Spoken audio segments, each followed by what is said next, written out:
So hello guys.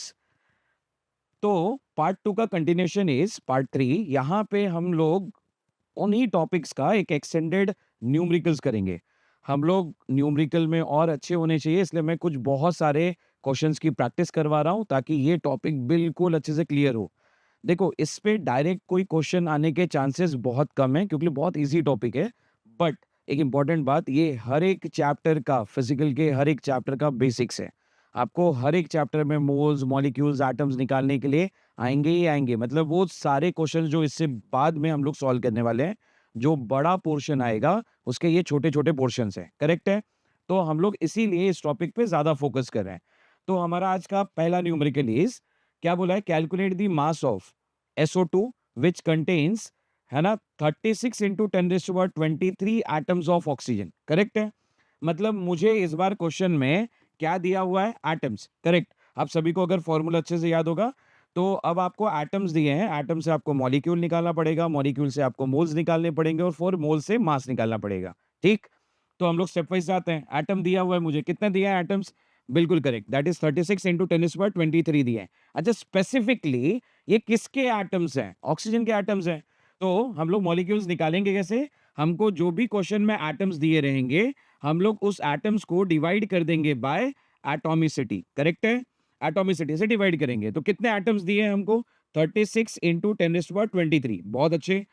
अब मुझे ये बताओ, ये ऑक्सीजन के एटम्स हैं, तो मुझे एटॉमिसिटी भी ऑक्सीजन की ही कंसिडर करनी पड़ेगी। तो मैं अगर ऑक्सीजन के एटॉमिसिटी से डिवाइड कर दूं, तो ऑक्सीजन के एटम्स यहाँ पे कितने हैं? 2, है ना? तो ये कितना हो जाएगा? That is nothing but it will B 18 into 10⁻23। बहुत अच्छे। अब ये आ गया। अब मॉलिक्यूल्स के बाद हम लोग क्या निकालेंगे? मोल्स। कैसे निकालते हैं मोल्स? जो भी हमको मॉलिक्यूल्स की वैल्यू पता है, हम लोग उसको डिवाइड कर देंगे बाय व्हाट? Na। तो बताओ मॉलिक्यूल कितना आया? 18 into 10⁻23। I will divide it by 6 into 10⁻23। Finally ये दोनों कैंसिल हो जाएगा और यहाँ पे आंसर 3 बचेगा। बहुत अच्छे। सो जो भी मोल्स आए हैं, अब मुझे आगे क्या कैलकुलेट करना है? मुझे कैलकुलेट करना है मास। तो मास निकालने का सिंपल सा formula, moles into molar mass. Moles कितने हैं? 3। और मोलर मास SO2 का कैसे निकालोगे? सल्फर का 32 प्लस 2 ऑक्सीजन का, एक ऑक्सीजन का 16, तो 2 का कितना? 32। That is correct, it will B 64। और 64 थ्रीज विल बी 192। ये हमारा फाइनली ग्राम्स में आंसर आ गया। करेक्ट है? इतना सिंपल है ये। तो हमारा नेक्स्ट क्वेश्चन है ना, आज का नेक्स्ट क्वेश्चन, होपफुली आप सभी को ये अच्छे से समझ में आ गया है। नेक्स्ट क्वेश्चन पे अच्छे से ध्यान देंगे। अब ये क्वेश्चन पढ़ो, ये थोड़ा सा बड़ा है और जितनी चीजें हम लोग निकाल सकते हैं क्वेश्चन में, वो सारी चीजें एक साथ निकालने के लिए दी गई है। तो बहुत इजी है, आराम से ध्यान दो इस पे। क्या बोला है क्वेश्चन में? Calculate the number of moles, molecules and atoms. मतलब मोल भी निकालना है, मॉलिक्यूल भी निकालना है, एटम्स भी निकालना है ना? किसके एटम्स निकालने हैं? नाइट्रोजन और हाइड्रोजन के, इन 34 ग्राम्स ऑफ अमोनिया। मतलब मास इज गिवन, है ना? हमको डब्ल्यू पता है, दैट इज 34 ग्राम्स। करेक्ट है ना? और क्या बोला? Also calculate number of electron, proton, neutron. अभी तक हमने इलेक्ट्रॉन, प्रोटॉन, न्यूट्रॉन नहीं निकाले थे, इस क्वेश्चन में समझेंगे। देखो फटाफट सॉल्व करते हैं। सबसे पहले मोल्स निकालेंगे। कैसे निकालते हैं? मास अपॉन मोलर मास। मास कितना है? 34 डिवाइड बाय अमोनिया का मोलर मास, नाइट्रोजन का 14 और 3 हाइड्रोजन का 3, इसलिए टोटल विल बी 17। ये मेरा आंसर आया। तो यहाँ पे कितना हो जाएगा? ये 2। करेक्ट। मोल्स हो गए। मोल्स के बाद क्या निकालोगे? मॉलिक्यूल्स। कैसे निकालते हैं? N इंटू Na करके। बहुत अच्छे। अब मुझे बता, मोल्स कितने आए? 2। और Na की वैल्यू कितनी होती है? 6 इंटू 10⁻23। बहुत अच्छे। तो ये कितना आ जाएगा? Finally it will B 12 into 10⁻23। ये क्या निकल गए? मॉलिक्यूल्स। मॉलिक्यूल्स निकलने के बाद मोल्स हो गए, मॉलिक्यूल्स हो गए। मॉलिक्यूल्स निकालने के बाद मुझे एटम्स निकालने हैं। तो मैं पहले एटम किसका निकाल लेता हूं? नाइट्रोजन का। ठीक। तो एटम्स निकालने का फॉर्मूला इज, जो भी मॉलिक्यूल दिया है, अच्छा मॉलिक्यूल कितना दिया है? हमने निकाला है 12 इंटू 10⁻23। मॉलिक्यूल पता चल गए। इनटू, अगर मैं नाइट्रोजन के एटम्स निकाल रहा हूं, तो एटॉमिसिटी भी नाइट्रोजन की लूंगा। तो अमोनिया में नाइट्रोजन के कितने एटम है? 1 ना। I will multiplied by 1। तो वही सेम आंसर रह जाएगा। अगर मुझे किसी ने बोला कि मुझे एटम निकालना है ऑफ किसका? हाइड्रोजन। तो मॉलिक्यूल कितने हैं? 12 इंटू 10⁻23। बहुत अच्छे। इनटू हाइड्रोजन की एटॉमिसिटी लेंगे, क्योंकि एटम हाइड्रोजन का निकाल रहे हैं हम सभी लोग। तो ये 3 से मल्टीप्लाई करोगे and it will B 36 into 10⁻23। बहुत अच्छे। ठीक। अब इसका ये वाला जो पार्ट है ना, इलेक्ट्रॉन, प्रोटॉन, न्यूट्रॉन निकालने का, ये कैसे सॉल्व करते हैं समझते हैं थोड़ा सा हम लोग। ठीक है, सिंपल है, बिल्कुल अच्छे से ध्यान दो। देखो, इलेक्ट्रॉन, प्रोटॉन और न्यूट्रॉन किसका निकालना है? नाइट्रोजन का। और मेरे को एक्चुअली में अमोनिया के पास कितने इलेक्ट्रॉन, प्रोटॉन, न्यूट्रॉन है ये कैलकुलेट करना है। तो मैं नाइट्रोजन के पास कितने हैं, हाइड्रोजन के पास कितने हैं, उसको पहले कैलकुलेट करूंगा। तो नाइट्रोजन का जो एटॉमिक नंबर है वो कितना है? 7, और उसका मास जो है दैट इज 14। ठीक, ये जो नीचे वाला नंबर आपको दिख रहा है इसको मैं Z से डिनोट करता हूँ। Z is equal to P is equal to E होता है। इसका मतलब है ना, ये नंबर मुझे ये बता देगा कि उस एटम के पास कितने इलेक्ट्रॉन है और कितने प्रोटॉन है। तो मुझे ये बताओ, नाइट्रोजन का एटॉमिक नंबर 7 है, इसका मतलब इसके पास 7 इलेक्ट्रॉन है, 7 प्रोटॉन है, खत्म बात। यस। अब बारी किसकी आती है कि सर न्यूट्रॉन कैसे निकालते हैं? तो this number is termed as atomic mass, जो ऊपर में सिंबल में लिखा हुआ है। अब एटॉमिक मास का फॉर्मूला क्या होता है? That is P plus N. बहुत अच्छे। अब मेरे को ये बताओ, P प्लस एन में क्या मैं ये फॉर्मूले को थोड़ा सा मॉडिफाई कर दूं और मैं A is equal to P के जगह Z लिख दूं? सर ये कहां से आ गया? ये मेरे को बताओ ना, P is equal to Z है ना, तो it can be written as P के जगह आप Z लिख दे रहे हो। तो मुझे ये बताओ, इस फॉर्मूले से अगर मुझे न्यूट्रॉन निकालना पड़े तो मैं क्या करूंगा? Z को इधर भेज देंगे तो A minus Z will give you number of neutrons. बहुत अच्छे। इसका मतलब सिंपली क्या करना है, कुछ भी घबराने, बहुत इजी है। ऊपर A लिखा है, नीचे Z लिखा है, इन दोनों का difference will give you neutron. Yes. तो 14 minus 7 will be nothing but 7। इसका मतलब इसके पास 7 न्यूट्रॉन्स है। अब हाइड्रोजन की बारी आती है। हाइड्रोजन का एटॉमिक नंबर 1, मास 1। ठीक। तो मेरे को बताओ, ये नीचे वाला नंबर इलेक्ट्रॉन और प्रोटॉन बताता है, तो इसके पास 1 इलेक्ट्रॉन 1 प्रोटॉन्स। बिल्कुल। अब बारी आती है न्यूट्रॉन की। तो न्यूट्रॉन कैसे निकालोगे? इन दोनों का डिफरेंस दैट इज 0। इसका मतलब hydrogen does not have any neutron particles. सही है, इसके पास न्यूट्रॉन नहीं है। अब मुझे नाइट्रोजन और हाइड्रोजन के इलेक्ट्रॉन या प्रोटॉन में कोई इंटरेस्ट नहीं है। मेरा पूरा इंटरेस्ट ये है कि अमोनिया के पास में कितने इलेक्ट्रॉन, कितने प्रोटॉन और कितने न्यूट्रॉन है। मेरा पूरा कंसर्न ये है। ठीक। अब मुझे ये बताओ, अगर अमोनिया है तो अमोनिया में नाइट्रोजन और 3 हाइड्रोजन है, तो एक नाइट्रोजन कितने इलेक्ट्रॉन लेके आएगा? करेक्ट, 7, है ना। और हाइड्रोजन कितने इलेक्ट्रॉन लेके आएगा? एक हाइड्रोजन 1 इलेक्ट्रॉन लेके आएगा, तो 3 हाइड्रोजन 3 इलेक्ट्रॉन्स लेके आएंगे। तो total number of electron with ammonia will be 10। बिल्कुल। ऐसे ही आप यहां पे मेरे को ये बताओ कि एक नाइट्रोजन कितने प्रोटॉन लेके आएगा? 7। और 3 हाइड्रोजन 3 प्रोटॉन लेके आएंगे, तो finally total protons with ammonia will be 10। ठीक। बारी आती है किसकी? न्यूट्रॉन की। अब न्यूट्रॉन कैसे निकालेंगे? तो मुझे ये बताओ, एक नाइट्रोजन अमोनिया के लिए कितना न्यूट्रॉन लेके आएगा? That is 7। और अगर मैंने पूछा हाइड्रोजन कितने न्यूट्रॉन लेके आएगा, दैट इज 0, मतलब इनका टोटल विल बी 7। ठीक। अब फॉर्मूला क्या है मुझे ये बताओ। अब मेरे को ये बताओ ना, नंबर ऑफ इलेक्ट्रॉन और प्रोटॉन सेम ही है ना, तो आप एक ही कैलकुलेशन में दोनों को निकाल लो, नंबर ऑफ इलेक्ट्रॉन और प्रोटॉन एक ही साथ आ जाएंगे। फॉर्मूला क्या है? फॉर्मूला सिंपल सा है, molecule into number of electron या फिर number of proton with 1 ammonia molecule. ठीक। तो मेरे को बताओ, टोटल मॉलिक्यूल आपके आंसर आए थे, ये यहाँ पे देखो हमने आंसर निकाल के रखा हुआ है, दैट इज 12 इंटू 10⁻23। ये मेरे मॉलिक्यूल्स है, इनटू एक अमोनिया के पास 10 इलेक्ट्रॉन्स हैं, तो 10 इलेक्ट्रॉन ले लो या 10 प्रोटॉन ले लो, बात सही हुई है, आंसर वही आने वाला है। तो it will be 120 into 10⁻23 will be your final electron और प्रोटॉन का कैलकुलेशन। बारी आती है न्यूट्रॉन की। तो simple, number of neutron will be equal to, वही फॉर्मूला है मॉलिक्यूल वाला, that is 12 into 10⁻23 into into number of neutron with 1 molecule. तो एक अमोनिया मॉलिक्यूल के साथ कितने न्यूट्रॉन है? 7। तो आप 7 से मल्टीप्लाई करो, that is nothing but 84 into 10⁻23 will be your answer. तो ये देखने में बहुत बड़ा लगता है, लेकिन आप जब भी 2-3 क्वेश्चन इसके सॉल्व कर लोगे, ये इतना स्मूथ हो जाएगा जिसकी कोई हद नहीं।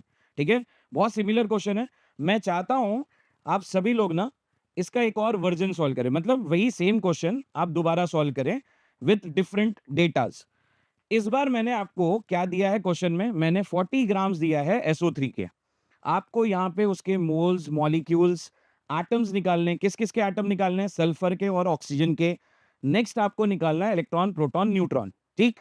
तो हम लोग फटाफट कैलकुलेशन करते हैं, सब लोग मेरा साथ देंगे इसमें। मुझे ये बताओ, क्वेश्चन में मास गिवन है, यस और नो? Yes, 40 grams. ठीक।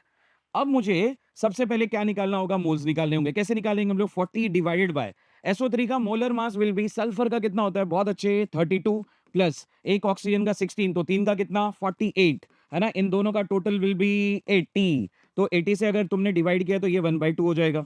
करेक्ट है? मोल्स आ गए। मोल्स के बाद क्या निकालोगे फटाक से बताओ तो मुझे? है ना? You will calculate molecules. कैसे निकालते हैं मॉलिक्यूल्स यार? बिल्कुल n into Na करके, सिंपल सा फॉर्मूला है ना। तो 1/2 into 6 into 10⁻23। बहुत अच्छे। फटाक से आंसर बताओ, ये 3 into 10⁻, कितना आएगा? 23। क्या बात है, मॉलिक्यूल्स भी निकल गए। अब बारी किसकी है ना? मॉलिक्यूल के बाद हम लोग क्या निकालने जाएंगे फट से? तो हम लोग एटम्स निकालेंगे। किसके निकालेंगे एटम्स? एटम्स ऑफ सल्फर और उसके बाद ऑक्सीजन। तो सल्फर का एटम निकालने जा रहा हूं मैं। तो क्या फॉर्मूला है एटम निकालने का? फॉर्मूला क्या है? That is moles into number of, या मोल्स इनटू एटॉमिसिटी, सॉरी। तो एटम्स ऑफ सल्फर निकालने का क्या फॉर्मूला है? That is molecule into atomicity of sulphur.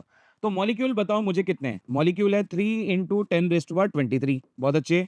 Into sulphur की एटॉमिसिटी कितनी है? 1। तो it will be simply 3 into 10⁻23 ही आएगा। अब मैंने बोला कि मुझे एटम्स ऑफ ऑक्सीजन निकाल के बताओ। बहुत अच्छे। ऑक्सीजन का एटम बताओ कैसे निकालोगे? है ना, वही same formula, molecule into oxygen की एटॉमिसिटी। अब ऑक्सीजन की एटॉमिसिटी 3 है, तो finally answer will be 9 into 10⁻23। बोलो सही बात है? सिंपल।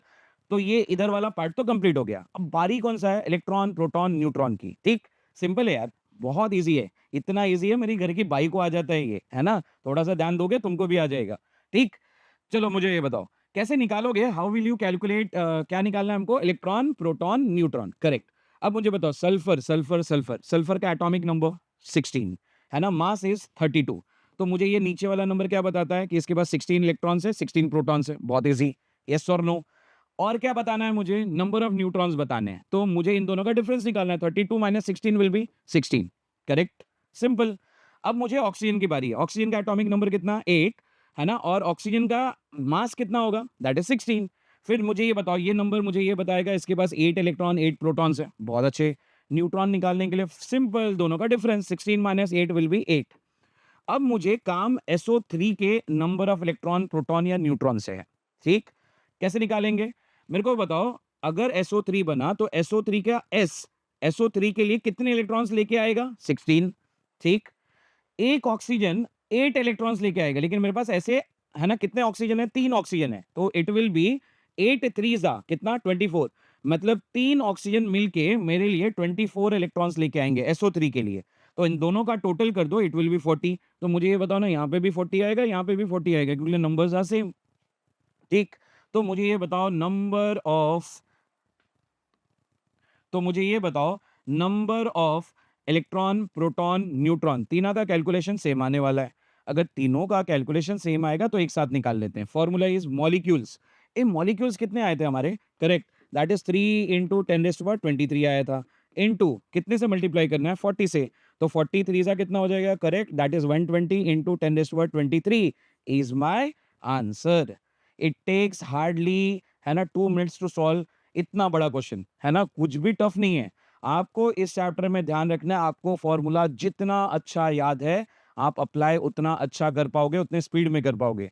तो प्लीज फॉर्मूलेज बार बार बोल बोल के, जब भी आप फॉर्मूले लिखो ना, जैसे ये क्वेश्चन आप सॉल्व कर रहे हो, मैंने जैसे यहाँ फॉर्मूला लिखा, जरूरत नहीं है हमको, हम लोग एंट्रेंस के स्टूडेंट हैं, फॉर्मूला स्टेप वाइज ना करें तो भी चलेगा, लेकिन जब भी लिखो बोल के लिखो, है ना? जितने बार बोलोगे उतने बार रिपीट होगा और याद हो जाएगा। और याद हो गया तो आपका कैलकुलेशन वाला पार्ट, मतलब जो मेथड अप्लाई करने वाली बात आती नहीं तो पेपर में बैठ के हम लोग सोचते रहते ये क्या फॉर्मूला लगाना है, वो वाला झंझट खत्म हो जाएगा। तो आप बिल्कुल अच्छे से ना फॉर्मूले याद रखो। ठीक, चलो आगे के क्वेश्चन पे मतलब मूव होते हैं। नेक्स्ट क्वेश्चन, मैं चाहता हूं ना ये वाला क्वेश्चन आप सभी लोग खुद से ट्राई करें। वही सेम क्वेश्चन है ना? आपको क्या करना है? Simply 270 grams of glucose is given, है ना? और मुझे यहाँ पे मोल्स, मॉलिक्यूल्स, ठीक है, कार्बन, हाइड्रोजन, ऑक्सीजन के एटम्स निकालने हैं, इलेक्ट्रॉन, प्रोटॉन, न्यूट्रॉन निकालना है। इजी है, सिमिलर है, 2 क्वेश्चन में करवा चुका हूँ। ये तीसरा क्वेश्चन आप सभी के लिए मेरे तरफ से होमवर्क है। करेक्ट है, अच्छे से सॉल्व करना है। ठीक है, आगे बढ़ते हैं हम लोग।